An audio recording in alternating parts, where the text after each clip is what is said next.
Bonsoir et bienvenue dans cette nouvelle émission Dignito qui est toujours dans le cadre de ces prochaines élections communales du 14 octobre 2012. Je reçois ce soir deux candidats socialistes francophones, Leila Kabachi qui se présente à Uccle et Philippe Clauze qui se présente à la ville de Bruxelles. Philippe Clauze, bonjour. Bonjour. Alors vous êtes député bruxellois, échevin de la ville de Bruxelles, échevin sortant, échevin du tourisme et du personnel. Et je vois que pour la ville de Bruxelles, le Parti socialiste a 1000 engagements. Avant de parler de ces 1000 engagements, est-ce que vous avez tenu vos promesses, parce que vous êtes dans la majorité sortante?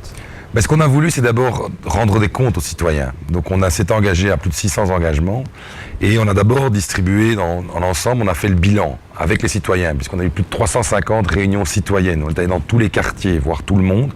On a la chance d'avoir un journal communal qui est très très bien diffusé pour montrer ce qu'on avait fait. Et si on s'est permis d'avoir un programme aussi ambitieux, c'est parce qu'on sait qu'on a tenu ces engagements. Et dans chaque débat qu'on a dans une campagne communale, parce que les gens sont très très intéressés par les élections communales, ils viennent nous voir.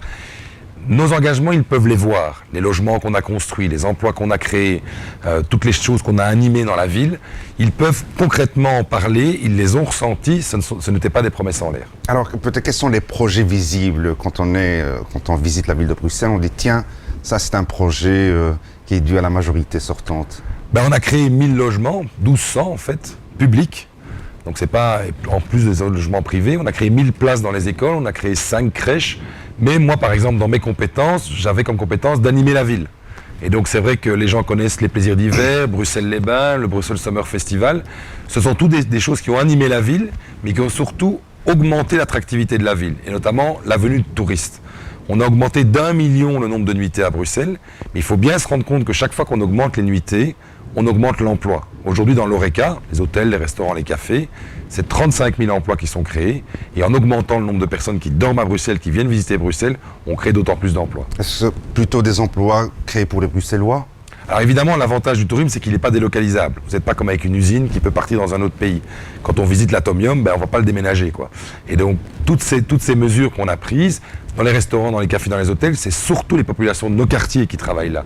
Mais à côté de ça, on a aussi pris d'autres mesures, puisque j'ai la casquette du personnel, c'est de décider d'engager prioritairement dans nos quartiers. Avant, il y avait un peu une politique dans les administrations où on préférait chercher un peu dans les autres parties du pays, je veux dire ça comme ça, plutôt d'aller voir dans nos quartiers qui était compétent, et pas que pour être balayeur, pour être comptable, pour être directeur. On vient de nommer une directrice d'une école aussi qui vient de nos quartiers. C'est vraiment de dire à un moment donné, vous avez votre chance aussi dans nos administrations. Vous parlez des quartiers, vous habitez dans quel quartier? Moi j'habite le quartier Anne-Essence. C'est un quartier très connu à Bruxelles. Leila Kabachi, je me tourne vers vous. Alors vous êtes candidate pour la première fois à Uccle. Alors pourquoi cet engagement politique concret? Et ça fait presque 10 ans que je travaille pour le Parti socialiste au niveau régional. C'est-à-dire, vous travaillez dans quoi? Je travaille au groupe socialiste au Parlement bruxellois. Je suis secrétaire politique adjointe, donc je gère une équipe en collaboration avec le secrétaire politique, mais je m'occupe aussi de matières comme le logement et le budget. Alors ça, c'est beaucoup de dossiers, beaucoup de théories. Voilà. Et maintenant, vous vous engagez concrètement, maintenant, vous descendez dans l'arène. J'ai décidé de mettre mes compétences au service de la commune. Parce que je pense que j'ai une certaine expérience des dossiers, justement. Je sais à quel point la région est importante pour les communes, comme quoi la collaboration entre les communes et la région peut apporter beaucoup à une commune, et donc je pense qu'il est nécessaire que des gens comme moi, qui travaillent au niveau des instances, d'autres instances, mettent leurs compétences au service des citoyens. Philippe Clauze, vous êtes un homme politique expérimenté, vous êtes député bruxellois, vous êtes échevin de la ville de Bruxelles. Quand vous voyez un engagement ou bien des nouvelles recrues, pas tellement, mais bon, des jeunes qui se présentent pour la première fois en politique, quel est votre sentiment? D'abord, j'espère que je suis encore un peu jeune. Non, vous êtes encore pas les plus jeunes. Non, mais moi, je trouve ça important parce que c'est vrai que l'engagement de Leila, moi, je la côtoie vraiment au quotidien au Parlement bruxellois. C'est des personnes qui viennent sur une liste pour apporter leur expertise et leur expérience. Parce qu'à un moment donné, on voit parfois ça fleurir dans les campagnes où on va chercher ce qu'on appelle les candidats à trappe-voix. Avec Leila, on a quelqu'un qui connaît ses dossiers, qui à un moment donné ne raconte pas n'importe quoi aux gens, parce que c'est beaucoup la saison des promesses, et qui peut construire le projet d'une ville, d'une commune, d'une région. Et je crois que l'engagement politique sur une liste, c'est aussi cela. C'est aussi de ne pas juste avoir envie d'avoir sa photo affichée partout, comme je rappelle, les affiches ne votent pas, mais c'est d'avoir un véritable projet pour sa commune. Et donc moi, je voulais souligner aussi que l'engagement de personnes comme Leïla, ce sont des personnes responsables, mais qui ont surtout un projet ambitieux et réaliste. Alors Leïla Kabachi, est-ce que vous faites des promesses justement à vos électeurs et électrices à Uccle? Eh bien, on a un programme communal qui reprend l'ensemble de notre projet pour la commune. Et donc, je le résumerai en une commune accessible à tous les citoyens. Et donc, l'un des projets, j'en ai plusieurs qui me tiennent à cœur, comme la mobilité, le logement, mais je vais dire que la mobilité est quelque chose pour l'instant qui me touche énormément parce que je suis utilisatrice tous les jours des transports en commun et je pense que les citoyens au niveau de la commune ont aussi leur mot à dire et peuvent, en élisant certaines personnes, mettre en place un système qui pèsera sur les décisions régionales. Et concrètement, donc, il faut plus de places de parking, plus de pistes cyclables, plus de lignes de tram, de métro, concrètement. Concrètement, je pense que la commune pourrait déjà mettre en place une concertation avec les habitants pour savoir quel est le problème auquel ils font face par rapport à la fréquentation des bus, la fréquence des bus, des trams, etc. Et ce n'est pas la commune qui est compétente en matière de transport en commun, mais la commune peut avoir un poids au niveau des décisions régionales.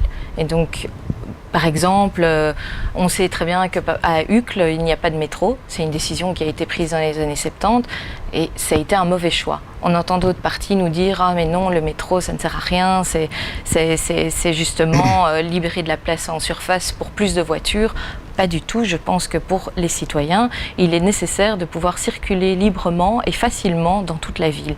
Et à Uccle, on a vraiment un énorme problème de communication, en tout cas pour les personnes qui n'ont pas de voiture.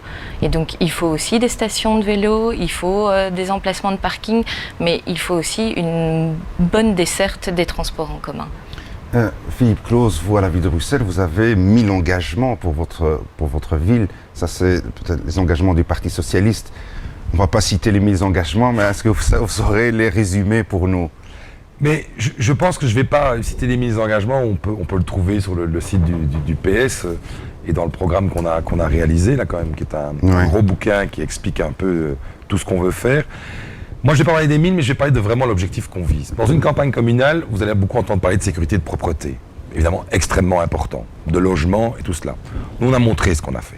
Nous, on pense que si on veut que nos quartiers s'en sortent, c'est la crise économique, c'est vraiment de ramener de l'emploi et de la création d'emplois et ramener de l'économie dans nos quartiers. Peu de partis en parlent quand on regarde dans les campagnes communales.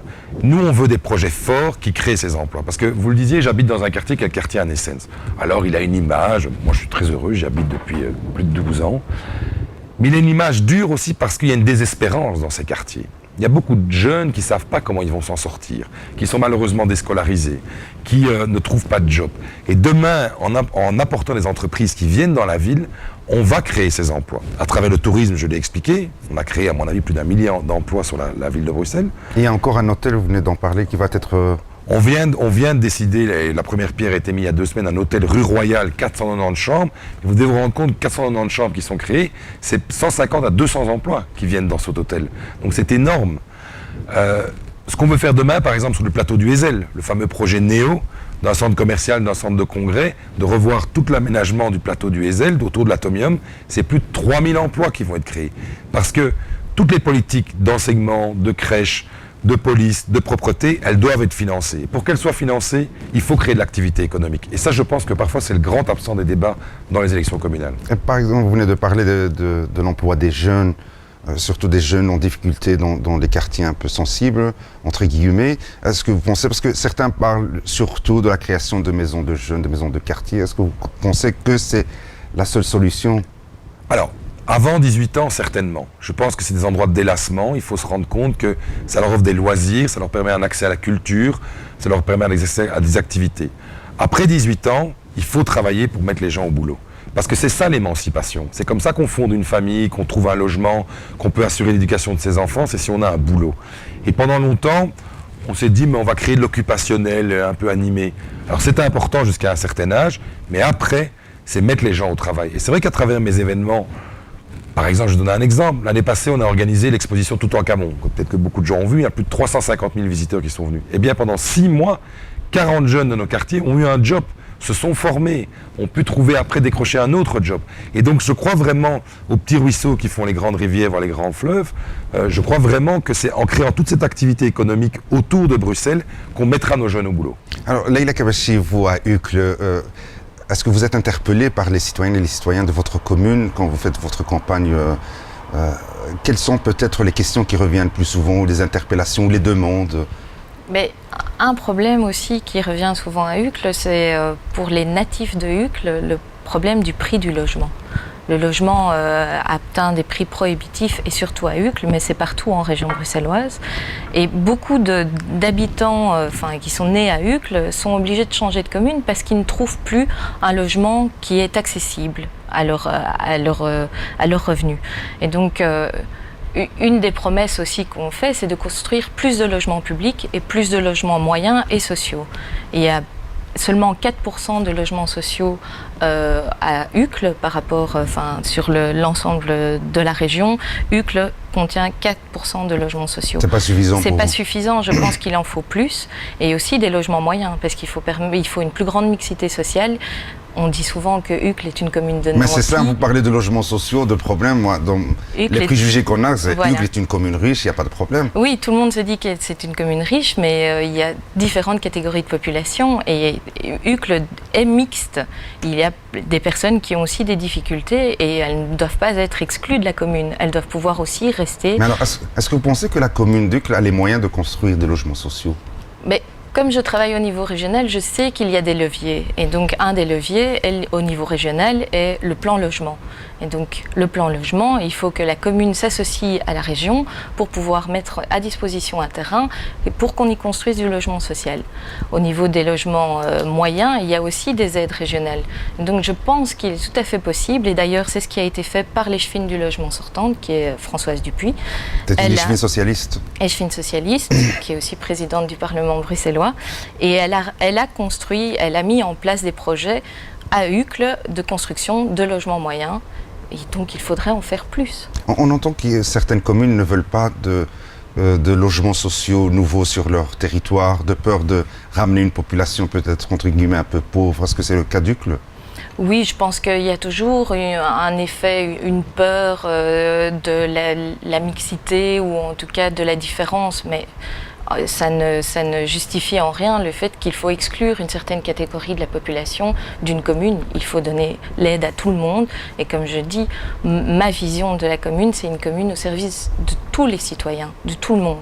Et donc, les personnes qui sont également en difficulté doivent aussi pouvoir trouver des solutions au niveau de la commune. Peut-être ce qu'il faut éviter, si je peux enchaîner là-dessus, puisque c'est éviter les ghettos. On ne va pas créer à Bruxelles, à un moment donné, alors c'est un débat régional évidemment, mais ça nous intéresse au niveau communal, on ne va pas créer des ghettos où on met tous les logements sociaux à gauche, toutes les grandes villas à droite, et au centre, on ne sait pas trop quoi. Non, à un moment donné, c'est la mixité sociale qui fait qu'à un moment donné, une ville bouge. On a une chance à Bruxelles. Nos banlieues sont dans la ville, si vous regardez par rapport au schéma français. Mais alors les banlieues, c'est vraiment... on pourrait mettre un mur, beaucoup de jeunes connaissent le film Banlieue 13, c'est pas la vision qu'on a de la ville. Ici, c'est vraiment d'avoir une mixité sociale, une mixité culturelle qui se passe à tout point de vue dans la ville. Alors, justement, cette ville de Bruxelles, c'est l'une des plus grandes communes du royaume. Elle se trouve ici en région bruxelloise, sur un territoire très vaste, beaucoup de quartiers. Philippe Claus, pour le Parti socialiste de la ville de Bruxelles, quel est peut-être ou les projets que vous comptez mettre en œuvre pour la prochaine législature? Mais comme je l'ai dit, vraiment pousser le commerce, depuis le petit commerce jusqu'au plus grand, pour attirer un maximum d'emplois. Continuer à développer le tourisme parce qu'on est convaincu que ça c'est vraiment un des leviers pour créer aussi tous ces emplois. Et avec tous ces emplois générés, eh bien, à un moment donné, à donner des moyens à la commune pour un problème essentiel auquel vont être confrontées toutes les familles en région bruxelloise, la création de places dans nos écoles. Et c'est vrai que vous regardez cette législature avec ma collègue Fouzia Harish, on a créé 950 places sur fonds propres la ville, dans l'enseignement de la ville qui est extrêmement réputé, mais on compte en créer 2500. Parce que vous allez voir fleurir qu'on va dire on va créer encore plus de logements publics. Nous, on en a créé 1200 cette fois-ci. On va un peu calmer par rapport à ça parce que maintenant, on a besoin d'équipements. On a besoin de crèches, on a besoin d'écoles pour que les enfants qui sont dans ces nouveaux logements qu'on a créés aient accès à un enseignement de qualité. Alors je rappelle que vous êtes 5e sur la liste PS, la liste numéro 11 à la ville de Bruxelles, la liste menée par Friede Tilmans. Et Leïla Kabachi, vous êtes 13e sur la liste numéro 11, la liste socialiste à Uccle, la liste menée par Claudine Verstraeten. Je vous remercie pour votre présence. Je ne sais pas, peut-être un dernier mot pour Leïla, avant que Philippe peut-être clôture cette émission. Si vous voulez nous convaincre de voter pour vous, Leïla, qu'est-ce que vous voulez nous dire? Je suis quelqu'un d'engagé et qui a une certaine expérience du travail, en tout cas politique, et je veux mettre mes compétences au service des UCLA. Leïla Kabachi, shukran. Et Philippe, peut-être? Moi, je veux juste rappeler quelque chose que je dis souvent dans les débats. Le Parti socialiste s'est battu pour que tout le monde ait le droit de vote pendant longtemps. Et ça, c'est l'arme des citoyens. Et au-delà de voter pour un candidat, un projet, moi, ce que je veux dire aux citoyens, intéressez-vous à votre commune, intéressez-vous au programme et aussi au bilan des personnes qui se présentent devant vous. C'est votre arme, le droit de vote, et donc n'hésitez pas à un moment donné à utiliser cette arme et utiliser le mieux possible. Et je pense en effet que le PS est le parti qui peut le mieux. Je vous remercie, Philippe Claus, 5e sur la liste numéro 11 à la ville de Bruxelles, et Leïla Kabachi, je rappelle, 13e sur la liste numéro 11 à Uccle. Et quant à moi, je vous dis au revoir et à une autre émission TGNI Talk avec d'autres candidats bruxellois. D'ici là, à bientôt.